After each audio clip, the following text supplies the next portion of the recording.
Gracias a todos ustedes por mantener este contacto con nosotros. Estamos en esta mañana en Foro de Opinión. José Monegro Gavilán, Magua Moquete Paredes. Estamos haciendo un programa previo a esta gran Semana Mayor, a esta gran Semana Santa, un programa digerible en términos de nuestros enfoques, tratando de que todos ustedes puedan establecer una serie de reflexiones y parámetros que vayan en los niveles de crecimiento. José, vamos a tocar y vamos a determinar nuestros pareceres y coincidiendo con muchos factores sobre las tres causales. Las tres causales han motivado unos niveles de opiniones sumamente importantes y determinantes en la sociedad dominicana, muchas veces políticas, muchas veces desde el punto de vista de las oportunidades que invocan a las reflexiones, pero más que todo a la capacidad que puede tener la propia colectividad, si es factible o no el aborto en circunstancias que no son la más adecuada por los niveles de enfermedades o por los niveles de cómo se provocó esa relación entre las partes y todo esto. Y esto ha llevado a una serie de opiniones sumamente interesantes en la sociedad dominicana. Muchos países han determinado que el cuerpo es de la mujer y la mujer decide lo que tiene que hacer con su cuerpo y decide si quiere que ese ser que lleva en su vientre puede nacer de acuerdo a las circunstancias que se han establecido desde el punto de vista de los propios niveles de opiniones. De todas formas, nosotros vamos a tratar de provocar un cierto nivel de interaccionalidad, a ver si encontramos algún nivel de solución. Bueno, mira, aquí hay, pues ya nosotros hemos tocado esto. Sí, lo hemos tocado, pero el asunto persiste. Persiste y va a seguir, y va a durar, Yo no veo salida en esto. En un momento fue vetado por el presidente Leonel Fernández, en su momento. También fue vetado por el presidente Danilo Medina. Y creo que ahora mismo nos encaminamos a otra observación que constitucionalmente está facultado al jefe de Estado, en este caso Luis Abinader. Yo siempre he dicho, y lo voy a seguir repitiendo, que alrededor de esto ha habido mucha hipocresía de los diferentes agentes, actores que han estado discutiendo sobre este tema. Ha faltado transparencia, ha habido cierto radicalismo con respecto a esta situación, y yo creo que lo que amerita es un diálogo sincero, un diálogo racional, desde el punto de vista de dónde están las competencias jurídicas constitucionales que tenemos las personas, incluyendo la mujer, la visión que pueden tener las iglesias, que son saludables, y también desde el punto de vista de la ciencia. Y es lo que yo quisiera, Magua, que nosotros con los amigos televidentes pudiéramos desglosar una por una estas causales. Por ejemplo, yo he escuchado algunas posiciones religiosas de que Dios está por encima de la ciencia. Perfecto. Dios es el creador de todo, Dios es el dueño de todo. Pero Dios es el que da los talentos, es el que da los carismas. Y si hoy la edad de las personas, podríamos decir como se le llama la edad cronológica de las personas, ha sido precisamente por esos carismas, por esos dones de ciencia que le dan los profesionales de vocación de la medicina, por ejemplo. Porque eso que defienden, eso que dice sí, que Dios está por encima de la ciencia, y eso no está en discusión, cuando se enferma, ¿a dónde van? Van del médico. Entonces, ¿qué es lo que yo creo?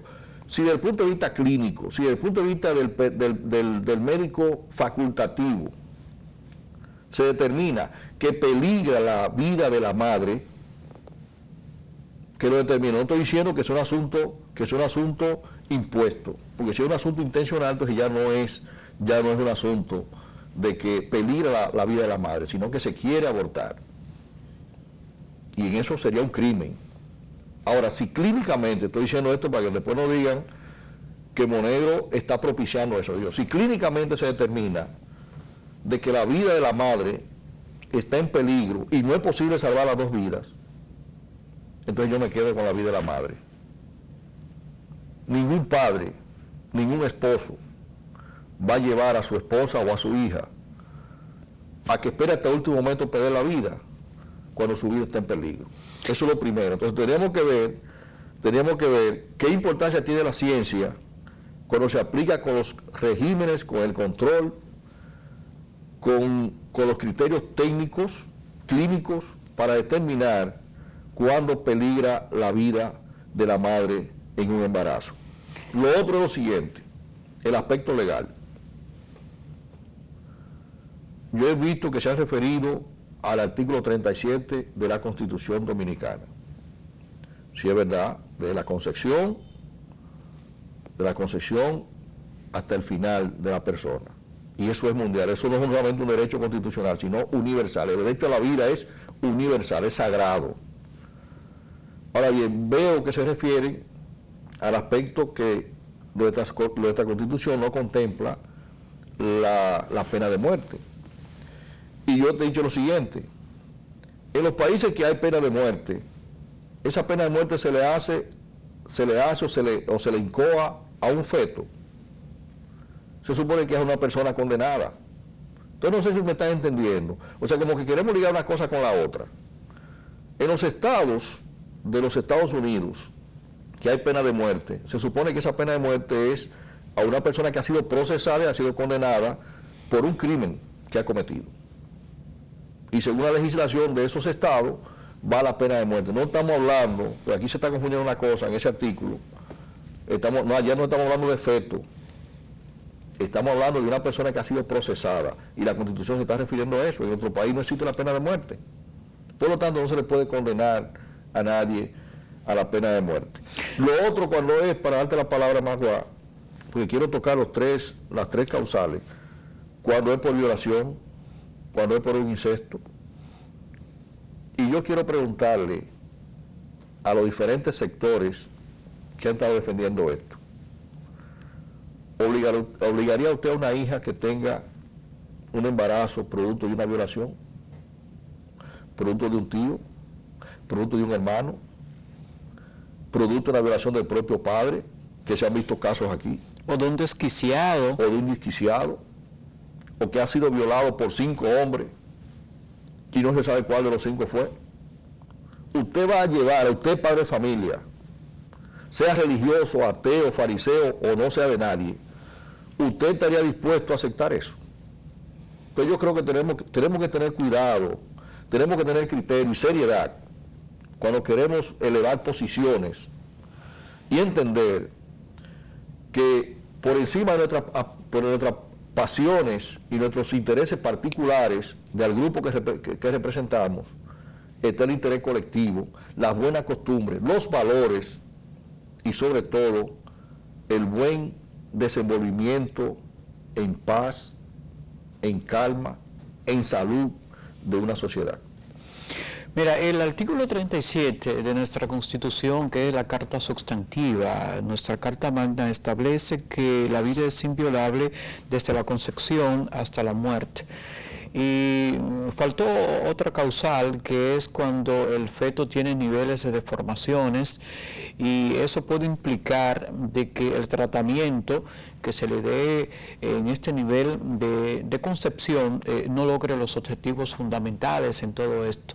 Si esto viene con unos defectos genéticos, hay que establecer los niveles de pautas fundamentales desde el punto de vista del médico como tal. Entonces hay que fijar posición y ser sumamente objetivo en estos niveles de procedimiento. Y existe un marco de doble moral aquí, y muchas veces asumimos unos controles para recibir aplauso o para lograr una serie de esfuerzos que nos van a favorecer desde el punto de vista institucional o personal.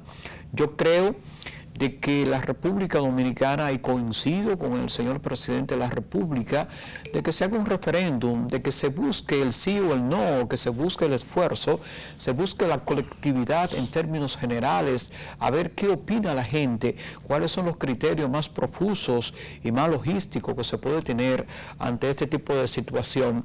porque yo no quiero que este procedimiento logre fallecer en la Cámara de Diputados, en la Cámara Alta, y que tengamos un nivel de apertura solamente existencial en la República Dominicana y poder seguir creciendo en los esfuerzos. No, pero es que ahí volvemos a lo que te decía de por qué va a ser observado por el jefe de Estado. Es que los derechos fundamentales que están establecidos en la Constitución no pueden ir a un referéndum, Magua. Usted no puede buscando decir, un esfuerzo no. Usted no puede decir, por ejemplo, el derecho a la comunicación, por ejemplo. Usted no puede decir que para que en este país haya libertad de expresión se vaya a un referéndum, Magua.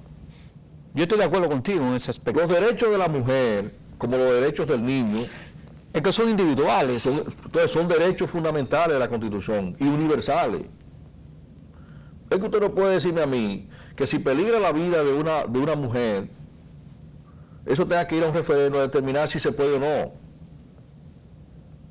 Es que yo creo que este es un aspecto deliberativo y que esa mujer también hay que respetarle su pudor y sus derechos. Algo que tú decías también, que se me olvidó tocar, el asunto cuando el feto es inviable. No lo puede determinar la ciencia, lo determina Magua. Y es lo que yo decía ahorita. Entonces la ciencia para una cosa es bueno. Cuando el Papa se enferma, ¿dónde va? Se ora, se piden oraciones por el Papa, por la salud del Papa, por la salud del obispo, por la salud del sacerdote, por la salud de cualquier ser humano que esté enfermo, pero al médico. Que no lo lleven. Entonces lo que te estoy diciendo, tenemos que establecer un asunto racional de las cosas. Ahora, yo no estoy de acuerdo tampoco con una carnicería como la de los Estados Unidos. En los Estados Unidos, Magua, hay sitios públicos para eso y tienen precio. Si tiene tantas semanas, $1,500, si tiene tantas semanas, $2,000, yo estoy de acuerdo con eso. Y aquí, déjame decirte, Magua, y por eso estoy diciendo de la hipocresía, que muchas veces manejamos algunas posiciones, aquí casi toda la clase media tiene una visa norteamericana. Tú sabes que hacen muchos padres, sobre todo la clase alta, que cuando salen situaciones como esa, cogen un vuelo y se van a Europa y se van a los Estados Unidos. Y resuelven su caso por allá. Entonces te das cuenta que el más perjudicado aquí es la mujer pobre, la mujer de Guachupita, la mujer que vive allí en Gualey, que vive en los Guandules, que vive en los barrios de Cristo Rey y en esos barrios de Santiago, que no pueden ir ni siquiera de un pueblo a otro. A eso que queremos someterlo. Entonces, por eso estoy diciendo que a veces, en nombre de la situación de la mujer, una serie de cosas, pero escondemos otra cosa. El asunto de la pobreza. ¿Cómo tú crees que yo puedo estar de acuerdo? Y que sea un asunto que venga de Dios. Una mujer que tenga 4 o 5 muchachos de cada padre uno. Para después ir debajo del puente, para después ir debajo del semáforo a pedir. ¿Tú crees que Dios quiere el sufrimiento de un hijo?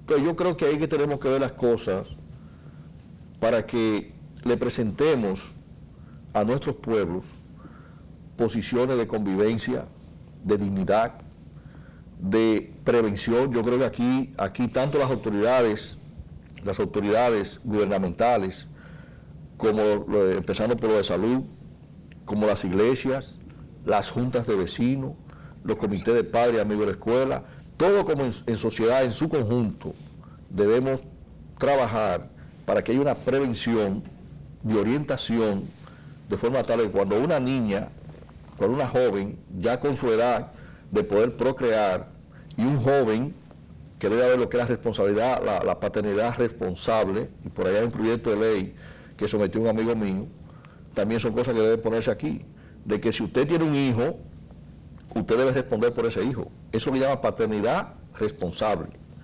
Y que la mamá a la hora de tener un embarazo esté consciente de qué quiere tener.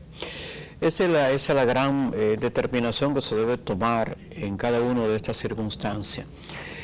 Antes de concluir este conversatorio, por decirlo así, estas implicaciones de opiniones y de criterios a través de foro de opinión, no quiero dejar en el tintero, José, el ombudsman, que es una expresión del defensor del pueblo. Aquí la República Dominicana ha establecido algunos programas sumamente especiales para determinar quiénes son la gente que deben asumir ese defensor del pueblo.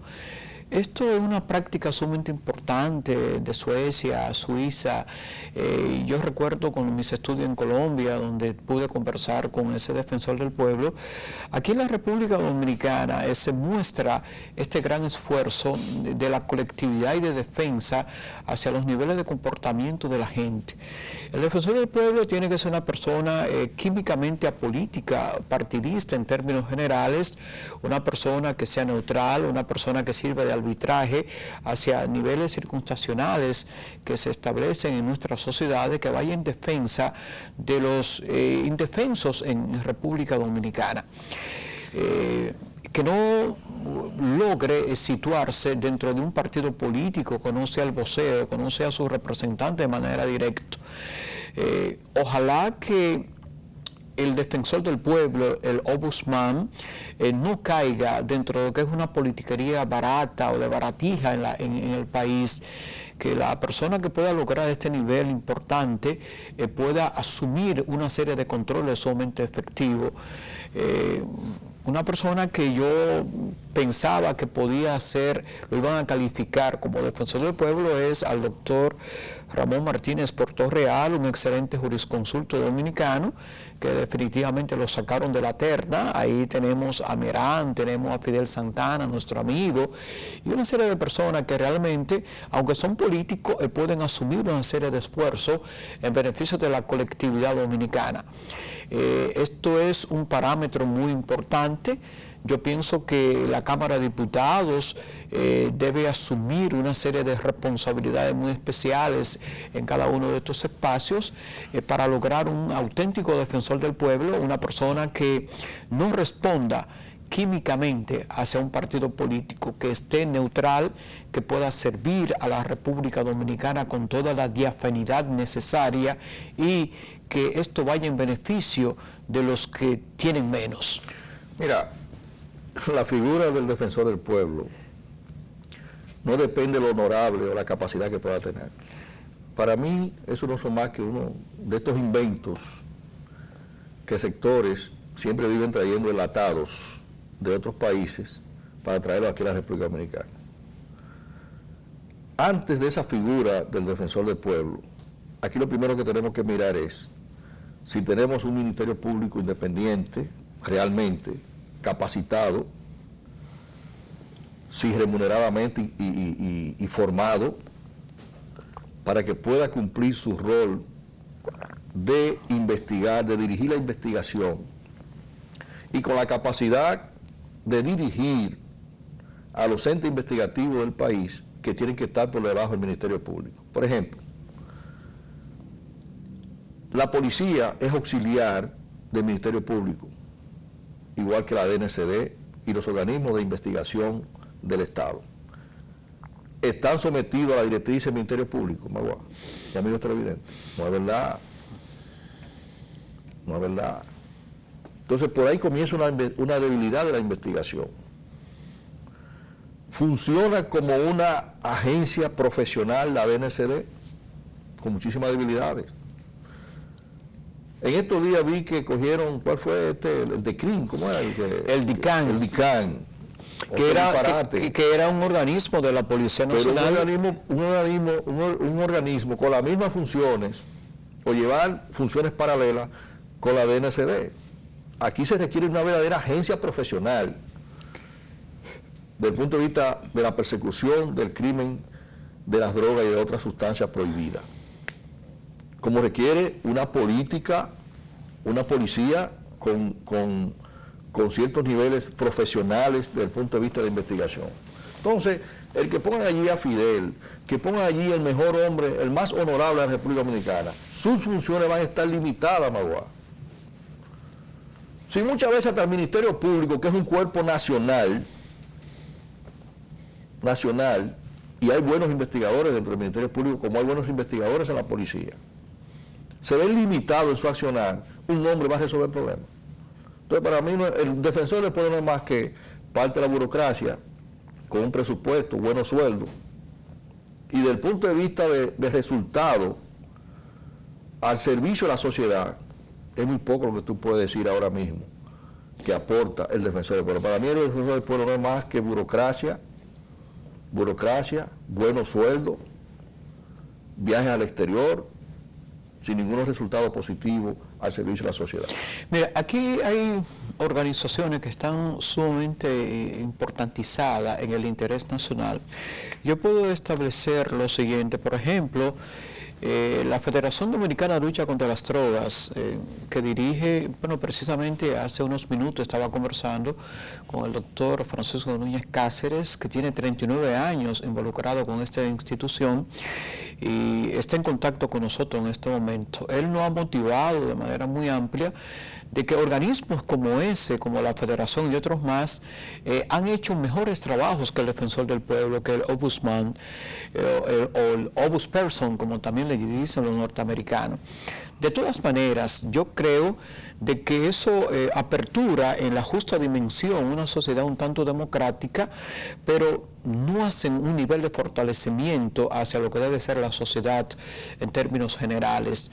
Yo creo necesario y fundamental que nuestro poder ejecutivo, nuestras decisiones que podamos hacer en el Ministerio Público y los organismos de seguridad del Estado, los organismos fácticos, tienen que motivar estos niveles de capacidades humanas y de condiciones para evitar situaciones sumamente negativas en nuestra sociedad. Ya este organismo del Ombudsman se va a establecer, me parece que hoy, ojalá que esa persona pueda lograr efectivamente ayudar a nuestra sociedad. Coincido. Dime, Zoila, que fue la primera. Sí, Zoila Guante. Zoila Guante, que es una persona bien intencionada. Sí. Dime aquí a los amigos televidentes, sí, alguna acción de esa figura en beneficio de la sociedad dominicana. Dime una sola, yo no la he visto. Vamos a esperar a ver qué puede suceder. De todas maneras, estuvimos compartiendo con ustedes en esta edición José Monegro Gavilán, Magua Moquete Paredes, todo un equipo de producción y realización que desde las 7 de la mañana hasta las 8, a través de Multimedia Teleradio América y nuestra conexión con el Nuevo Diario. Feliz día.